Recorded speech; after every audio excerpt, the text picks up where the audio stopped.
은퇴 시점에 직장에서의 인간관계 단절되고 엄청난 고립감 또 우울증을 겪게 돼요. 그분들에서 나오는 단어의 99%는 다 부정적이에요. 그냥 죽어버릴까. 자, 그런데 경조사는 인간관계를 단단하게 하는 거잖아요. 안 갈 수 없잖아요. 여기서 두 가지 문제가 생깁니다.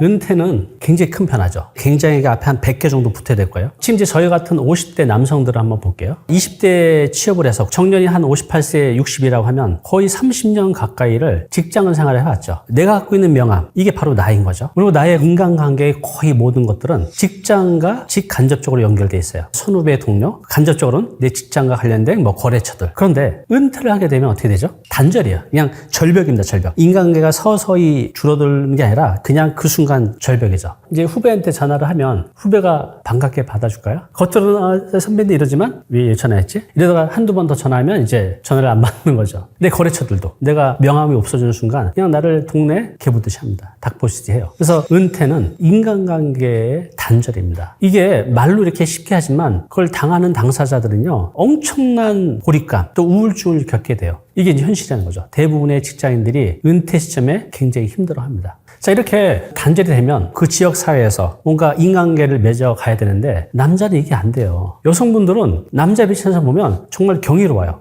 어디 모임에 나가서 오늘 만났는데 한 10년 전 친구처럼 그게 금방 친해지는데 남자들은 그거 안 되거든요. 지하철만 봐도 옆에서 보면 한 10년 전 친구 같아요. 아주머니가 장을 봐온 거죠. 그거 어디서 샀어? 뭐 맛있어 보이는데 막 서로 얘기를 하시는데 내릴 땐 따로 내려요. 여성분들은 사회적 관계 맺는 그런 능력이 아주 뛰어납니다. 근데 남성들이 외로운 건 은퇴 시점에 직장에서의 인간관계 단절되고 지역사회에 나오면 여기서 새로운 인간관계를 맺어가야 되는데 이게 안 되는 거죠. 그래서 너무 힘들어 하십니다. 그래서 은퇴 시점에 그래도 내가 명함이 있었는데 명함이 없어지니까 어디 나가서 나를 소개할 때 예전에는 뭐 어디 회사 차장입니다, 부장입니다. 이게 곧 나였는데 이게 없어지니까 나를 어떻게 소개해야 될지를 모르는 거예요. 제가 상담 오시는 분들한테 그래요. 뭐 하십니까? 이러고 계시는 거예요. 나를 소개할 방법을 잊은 거죠. 명함이 없어지는 순간. 저도 그런 적이 있었거든요. 이렇게 은퇴를 하는 시점에 사회적 관계도 단절이 되죠. 나의 정체성, 내가 누구인지도 잃게 되죠. 또 수입이 없으니까 자존감도 아주 바닥으로 떨어져요. 집에 하루 종일 있다 보니 아내도 아이들도 그렇게 나를 좋은 시선으로 바라보지 않죠. 이게 이제 하루 이틀은 견디지만 1개월이 되고 1년이 되면 돌파구를 찾지 않는 한 대부분의 분들이 우울감에 빠져듭니다. 그리고 이게 더 심해지면 진짜 우울증으로 가는 거죠. 그래서 특히 남자에게 은퇴는 사회적 고립, 소득의 단절, 자존감 이런 것들이 한 번에 물려오기 때문에 미리 대비를 하셔야 됩니다.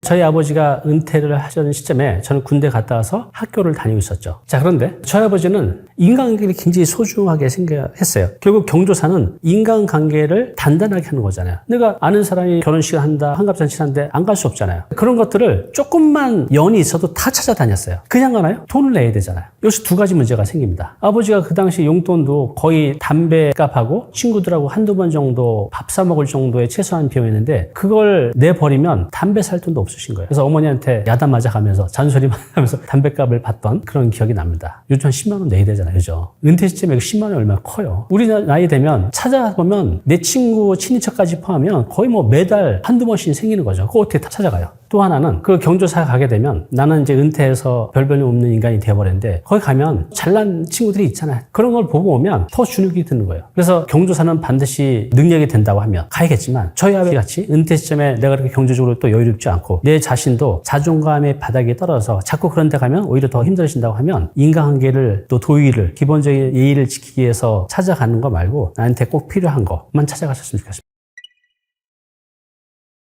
이런 얘기가 있죠. 내가 가장 많이 만나는 사람 5명이 나의 미래가 된다. 그 당시에 제가 고시원했을 때 고시원에 있는 분들이 만나면 다 어떻죠? 사업도 하시고 뭐 대기업에 다니다가 망해서 저처럼 들어오신 분들이죠. 그러면 내가 한때는 이렇게 잘났었는데 지금 이 고시원 쪽방에 사는 신세가 얼마나 한탄스러워요. 그러니까 그분들에서 나오는 단어의 99%는 다 부정적이에요. 그냥 죽어버릴까? 자다가 죽었으면 좋겠네. 어떻게 살지? 그러면 나도 지금 힘들어 죽겠는데 감정은 전염이 된다고 하잖아요. 얘기나 하면서 위로나 받을 될까 했는데 오히려 만나고 오면 더 힘들어지는 거예요. 그러다가 신문에 봤는데 그때 제가 굉장히 절박했을 텐데 지금 힘드십니까? 당신에게 힘과 열정을 만들어드리겠습니다. 아주 그런 카피였어요. 이게 지금 보면 유치한데 그 당시에 굉장히 절박했습니다. 매주 일요일날 가는데 그것은 이제 어떤 걸 하냐면 시간이 9시부터 1시까지 4시간을 하는 거예요. 책도 주고. 처음에는 이제 갔는데 오늘 그냥 지켜만 보래요. 저는 무슨 사이비 종교단체인 줄 알았어요. 한 명씩 나오시는 거예요. 나와서 뭐냐면 나는 잘할 수 있다. 나는 성공할 수 있다. 나는 멋지다. 이렇게 긍정적인 단어를 얘기를 하는 거예요. 크게. 그렇게 한 1분 정도를 해요. 그럼 막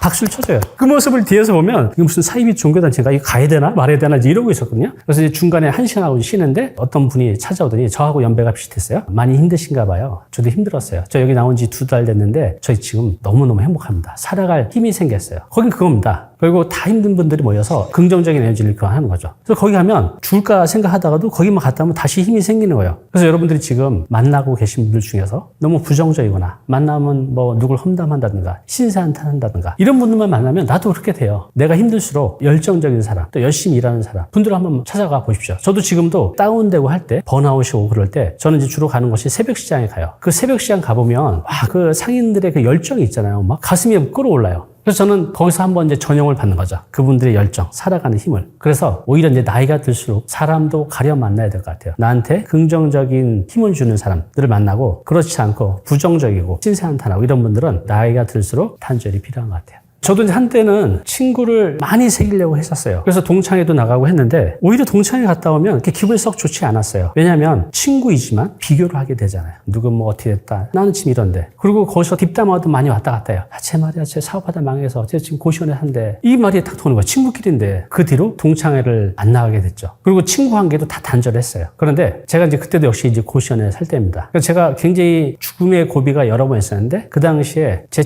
친구가 어떻게 이제 수소문해서 만나자 그러는데 처음에는 제가 메시지가 왔는데 보지도 않았어요. 그냥 다 만나기가 싫으니까. 근데 그 친구가 집요하게 거의 한 달 내내 매일 그러지 말고 그냥 식사는 하자라는 거죠. 그래서 이제 그 친구가 만나게 됐는데 그 친구를 만나고 나서 제가 다시 살아갈 힘이 생겼어요. 왜 그랬냐? 저한테 뭔가 좋은 얘기를 해줬냐? 아니에요. 제가 많이 힘들잖아요. 제 힘든 걸 누군가한테 얘기를 하고 싶었는데 그럴 대상이 없었던 거죠. 이렇게 얘기를 하는데 그 친구가 어떤 태도였냐면 이제 보통 이제 이렇게 들을 수도 있고 뭐 그랬어? 뭐 이렇게 리액션을 하는데 그 친구는 안 그랬어요. 딱 앉아가지고 몸의 자세가 앞으로 한 20도 정도 하시고 이 세상에서 오직 나하고 둘이 있는 것 같이 오로지 저한테 완전히 집중을 한 거예요. 그러니까 적극적 경청을 하는 거죠. 온 마음을 다해서 제 말을 들어주는 거예요. 그래서 제가 이렇게 힘들어진 가정, 지금 내가 어떤지를 이렇게 얘기를 하는데 내 안에 응어러진 것들이 내가 말을 하면서 다 풀리는 거죠. 그 친구는 특별히 말한 게 없어요. 적극적 경청만 해줬던 거죠. 진심으로. 그렇게 제가 한 3시간을 넘게 얘기했는데 긴 시간을 그렇게 들어줬어요. 그리고 갈 때도 그냥 아무 말도 안 하고 어깨 2번 뚫리고 갔는데 그것 때문에 제가 다시 이제 살아갈 힘이 생긴 거죠.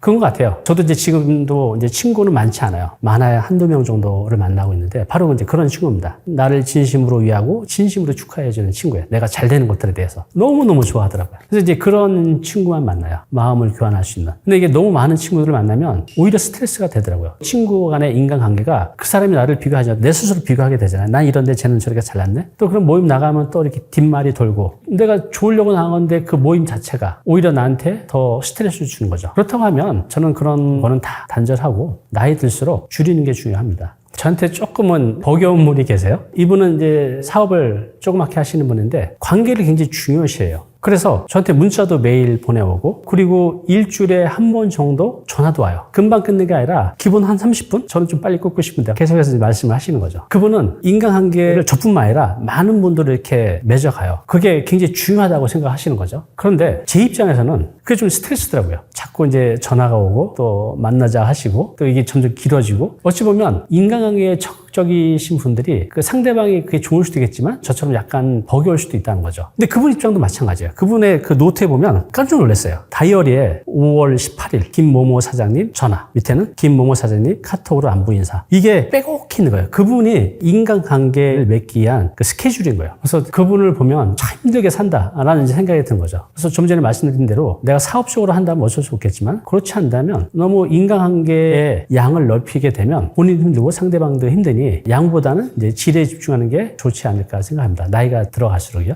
그게 바로 저입니다. 저는 욕심이 참 많았어요. 그리고 불평만도 참 많았습니다. 제 입에서 나오는 단어를 예전에 이렇게 적어보면 부정적인 단어가 거의 90%였던 것 같아요. 그런데 저한테 이 생각을 확 바꿔주는 사건이 있었습니다. 한 15년 정도 전이에요. 아주 충격적인 장면을 보게 돼요. 지하철역에 비가 오는 날이었는데 이제 우산을 쓰고 나가는데 그 앞에서 그 노숙자들 파는 책자가 있거든요. 그걸 팔고 있는 거예요. 비 오는 날에. 우산을 쓰고. 그런데 가만히 보니까 한쪽 팔이 없어요. 그리고 오른쪽 발이 없어요. 그래서 여기다가 발목을 끼고 한 손으로 그걸 팔고 계신 거예요. 이제 제가 그 지하철 앞에서 카페에서 만나기로 했기 때문에 그 카페에 앉아서 이렇게 보는데 그분이 그렇게 비 오는 날 그렇게 3시간을 넘게 그러시는 걸 본 거죠. 그분이 살아가는 그 노력은 어찌 보면 저보다 100배 이상의 노력을 해야 저 정도의 어떤 성과를 만들어낼 수 있을 거예요. 그분한테 어떤 희망이 있겠어요. 저는 그때 굉장히 건강했거든요. 또 젊었죠. 그런데 불평만이 참 많았어요. 그래서 그분을 보면서 제 생각이 싹 바뀌었습니다. 그동안은 제가 행복을 밖에서 찾았거든요. 내가 왜 이렇게 고시원에 살고 있나? 왜 그때 사업이 망할 수 있게 된다? 그때 그놈이 그렇게 해서 다 외부에 탓. 그러다 보니까 너무 힘들었거든요. 근데 그걸 보면서 제가 생각이 싹 바뀌었습니다. 소확행. 제가 그날 집에 와서 고시원 노트에 한번 적어봤어요. 그럼에도 불구하고 나한테 행복한 것들이 뭐가 있을까? 적어봤더니 노트에 한 50가지 넘게 적었어요. 내가 지금 건강한 거. 김치 한 가지에서 먹지만 삼시세끼 굶지 않는 거. 내가 팔다리 온전한 거. 또 마음껏 이 세상을 볼 수 있는 거. 그리고 그 당시에 제가 고시원 살 때 창문이 없던 방에 살다가 창문이 있는 방으로 5만 원을 더 주고 옮겼는데 그 창문이 없던 방에서는 바깥을 보았는데 여기는 창문을 열면 바람도 들어오고 바깥을 보고 또 신선한 공기가 이 방 안에 들어오는 거죠. 이게 행복한지 몰랐는데 이게 나한테 정말 천국이나 알게 된 거죠. 그러니까 행복은 강도가 아니라 빈도라고 하잖아요. 그 말이 딱 맞는 것 같아요. 저는 하루에 행복을 개수로 따져보면 한 50번은 행복한 것 같아요. 왜냐하면 제가 이제 아침에 회사에 오는 시간이 한 5시에서 5시 반 사이에 오는데 5시 반에 오면 1시간 동안 저한테 행복거리가 한 30가지가 딱 대기하고 있어요. 제가 좋아하는 커피를 마시고 명상을 하고 또 제가 이제 캘리그라피 쓰는 게 있거든요. 그거 하고 또 제가 좋아하는 음악을 듣고 이런 이제 1시간의 이제 루틴들이 있거든요. 그래서 저는 아침에만 해도 저한테 매일 기다리고 있는 소소하지만 그 행복들이 그렇게 기다리고 있다는 거죠. 저는 그렇게 생각해요. 행복은 그동안 집 밖에서 찾으려고 했는데 알고 봤더니 이미 내 안에 다 있다는 거죠. 그 안에 있는 걸 이제 발견하는 게 되게 중요한 것 같아요. 끄집어내서 매일매일 즐기는 거. 그러면서 당연히 이게 나한테 얼마나 감사한 건지를 느끼는 거. 그러면 매일매일이 행복하게 살 수 있는 거죠. 자, 이 얘기 하나 해드릴게요. 저는 이분이 너무 인상적이에요. 제가 이제 상담 컨설팅을 하는데, 제가 이제 의자에 앉았으면 상담자가 제 앞에서 문을 열고 딱 들어오세요. 딱 봤는데, 연세는 저보다 많은 것 같아요. 60대 초반 정도 돼 보이는데, 딱 들어오시는데, 몸 자세가 딱 이런 거예요. 딱 이렇게 들어오는데, 얼굴 표정이 굉장히 밝은 거예요. 그래서 딱 보면서, 와, 멋지다. 안녕하세요. 앉았는데, 이제 얘기를 하다 보니까, 그분도 사연이 있었어요. 이분도 58세에 은퇴를 해서 대기업 임원까지 있기 때문에 연봉도 됐었고, 먹고 사는 건 전혀 문제가 없었어요. 그런데 퇴직하면 명함이 없어지죠. 그러면 동네 아저씨 되는 거죠. 자존감이 바닥으로 떨어지는 거예요. 아침이라서 오늘은 뭐하고 하루 종일 보내지? 이런 고민만 하고 있는 거죠. 그게 1년, 2년이 되니까 이분이 우울증에 걸려서 병원까지 다녔다고 합니다. 우울증 약도 먹고 있고. 그러다가 우연히 친구의 소개로 사교 댄스라고 있잖아요. 그 학원을 가게 된 거예요. 처음에 안 간다 그랬어요. 근데 친구가 야, 딱 한 번만 가자. 그래서 결국 등록을 하고 사교 댄스를 배우게 됐는데 그분 말이 뭐냐면 신세계를 만났다는 거야. 내 인생에 이렇게 나한테 행복하게 해주는 것들, 나를 설레게 해주는 것들이 바로 이거였구나. 이분이 이걸 친구에서 경험을 하지 못했으면 이 세상을 몰랐겠죠. 그래서 내가 지금 스스로 찾을 수 있는 거 있지만 내가 경험을 하지 못해서 몰랐던 것도 많이 있습니다. 그래서 뭐 취미생활, 악기를 배운다든가 영어를 배운다든가 바둑을 한다든가 이런 다양한 경험을 해보셨으면 좋겠어요. 그래서 내가